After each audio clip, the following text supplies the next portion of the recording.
Avant qu'on commence, juste un mot pour les célibataires catholiques, je voudrais vous présenter quelque chose, une nouvelle application pour la vie. Pour une rencontre saine, vécue dans la foi, l'appli est maintenant disponible partout.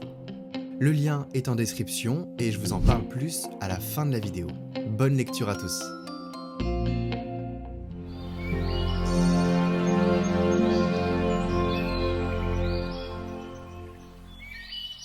Lecture de la première lettre de saint Paul apôtre aux Corinthiens.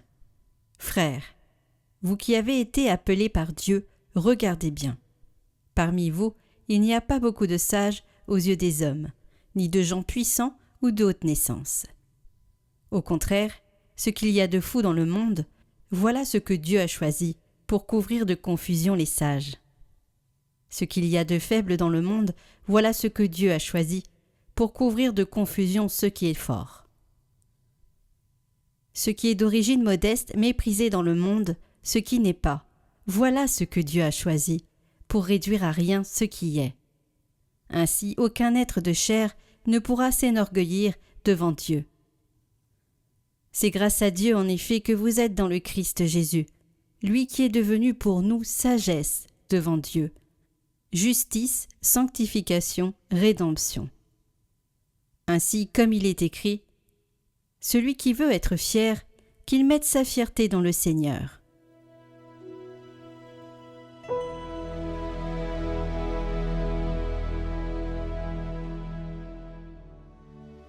Heureux le peuple que le Seigneur s'est choisi pour domaine. Heureux le peuple dont le Seigneur est le Dieu. Heureuse la nation qu'il s'est choisie pour domaine. Du haut des cieux, le Seigneur regarde, il voit la race des hommes. Dieu veille sur ceux qui le craignent, qui mettent leur espoir en son amour, pour les délivrer de la mort, les garder en vie au jour de famine. Nous attendons notre vie du Seigneur, il est pour nous un appui, un bouclier. Que ton amour, Seigneur, soit sur nous, comme notre espoir est en toi.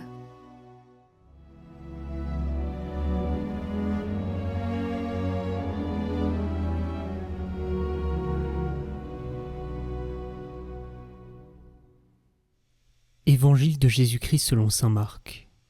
En ce temps-là, Hérode avait donné l'ordre d'arrêter Jean le Baptiste et de l'enchaîner dans la prison, à cause d'Hérodiade, la femme de son frère Philippe, que lui-même avait prise pour épouse.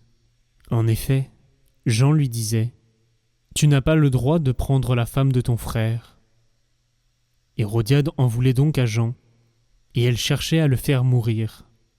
Mais elle n'y arrivait pas, parce que Hérode avait peur de Jean.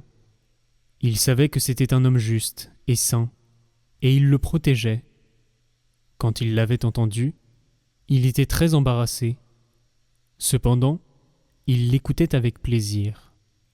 Or, une occasion favorable se présenta, quand, le jour de son anniversaire, Hérode fit un dîner pour ses dignitaires, pour les chefs de l'armée et pour les notables de la Galilée. La fille d'Hérodiade fit son entrée et dansa. Elle plut à Hérode et à ses convives. Le roi dit à la jeune fille, « Demande-moi ce que tu veux, et je te le donnerai. » Et il lui fit ce serment. « Tout ce que tu me demanderas, je te le donnerai, même si c'est la moitié de mon royaume. » Elle sortit alors pour dire à sa mère, « Qu'est-ce que je vais demander ?»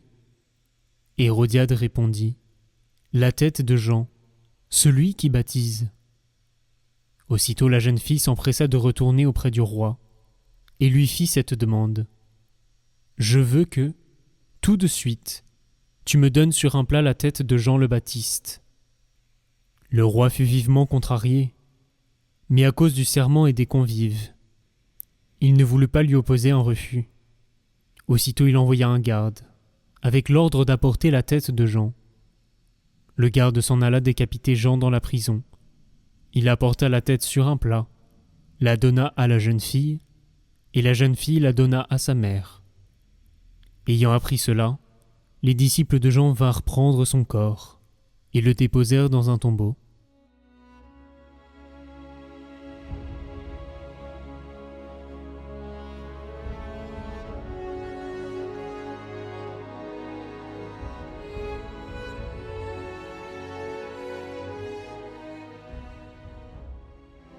Aujourd'hui, en la fête du martyre de Saint Jean-Baptiste, l'Évangile nous place devant une figure particulière, celle d'un homme qui n'a jamais courbé l'échine devant le mensonge et l'injustice.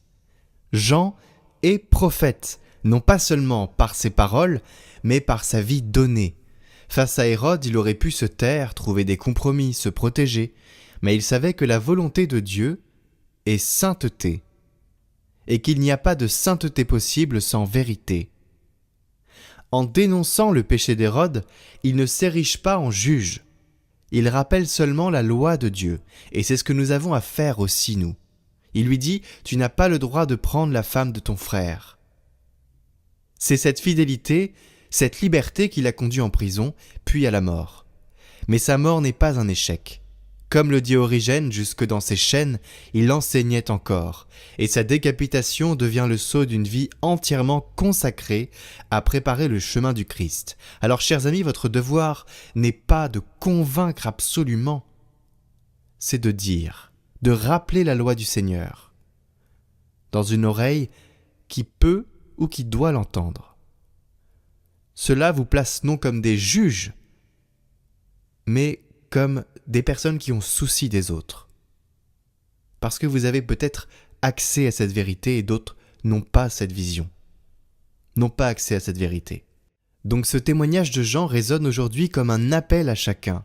Paul nous l'a rappelé, vivre pour plaire à Dieu demande de se garder du péché, de veiller sur notre corps et sur nos désirs, de ne pas blesser notre frère. C'est un combat et nous le savons bien.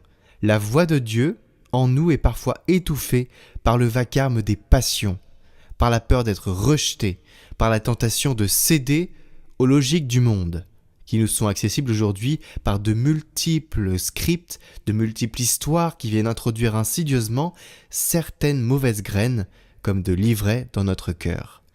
Mais Jean nous montre que la sainteté ne consiste pas d'abord à accomplir des exploits, mais à tenir ferme.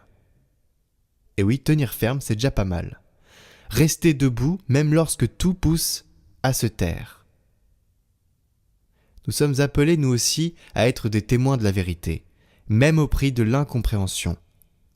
La justice, la miséricorde, la fidélité dont parle Jésus trouvent ici un visage concret, celui de Jean, qui a préféré perdre sa tête plutôt que de perdre son âme. Saint Jean-Baptiste, précurseur du Christ, donne-nous ton courage et ta liberté intérieure pour rester fidèle à la vérité de l'Évangile. Saint Jean-Baptiste, priez pour nous. Tout de suite, votre parcours d'été, l'art d'aimer Jésus. Samedi 29 août.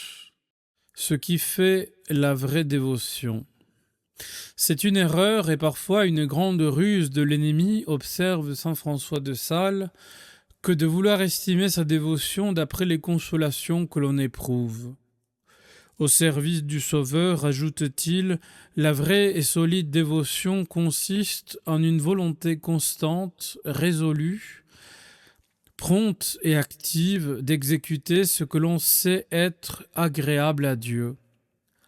Les âmes qui lui sont les plus chères, Dieu achève de se les unir au moyen des aridités.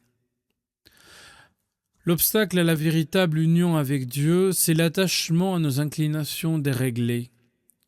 Aussi, quand le Seigneur veut attirer une âme à son parfait amour, il s'applique à la dégager des différentes affections à la créature.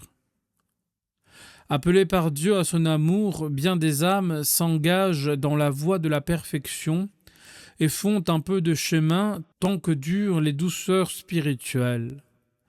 Mais celle-ci partie, tout part avec elle, et on s'en retourne à la vie d'autrefois. Soyons-en bien persuadés, l'amour de Dieu et la perfection ne consistent pas à éprouver de tendres et suaves émotions, mais à vaincre l'amour-propre et à chercher la volonté divine.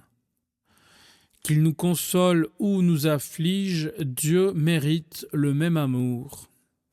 Et comme dit saint François de Sales, la main du Seigneur est également aimable, quand elle distribue les afflictions comme quand elle donne les consolations. Gardons-nous donc des contrefaçons et des leurres dans la vie spirituelle. Ce n'est pas une sainteté de façade que nous recherchons, parce que l'amour-propre sait se montrer retors. Soyons-nous vigilants et exerçons le discernement spirituel. Prions avec saint Alphonse pour demander l'art de poursuivre la vraie dévotion. Ô Dieu de tout amour, ô Seigneur des cieux d'en haut, vos traits sont si doux, si gracieux à regarder, qu'un seul regard serait une béatitude ineffable. Vous êtes béni, vous êtes le seul, l'unique qui peut combler mon cœur de son amour. Ô beauté suprême et splendeur infinie, ô source et intarissable et océan de délices, ô vie qui me fait vivre ma véritable vie d'en haut, je vous donne, Seigneur, mon amour tout entier. Amen.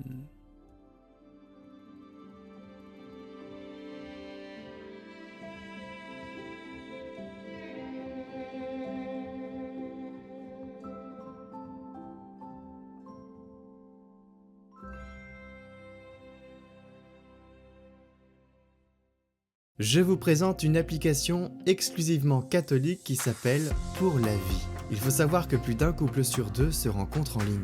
Alors comment marche cette appli ? Eh bien chaque jour vous recevrez un profil soigneusement sélectionné sur les valeurs, les pratiques religieuses, etc. Et avec cette application Pour la vie, il n'y a pas de swipe infini, pas de superficiel, mais au contraire, une invitation à discerner chacune des propositions reçues. Le vrai bonus, c'est que chaque jour, on t'invite à prier pour les personnes proposées, ce qui crée un grand cercle de prière de célibataires catholiques qui se soutiennent les uns les autres. En France, l'application est déjà ouverte, mais à Maurice, au Cameroun, au Canada, en Suisse, en Côte d'Ivoire, en RDC et dans bien d'autres pays, elle ouvrira le 8 septembre. D'ici là, vous pouvez déjà vous préinscrire en cliquant sur le lien. Dans le cantique, l'épouse se lève pour aller chercher son époux. Parfois, il manque juste un petit pas. Alors rejoignez dès maintenant l'application Pour la vie, le lien est en haut à droite et en description. Merci pour la vie d'avoir sponsorisé cette vidéo.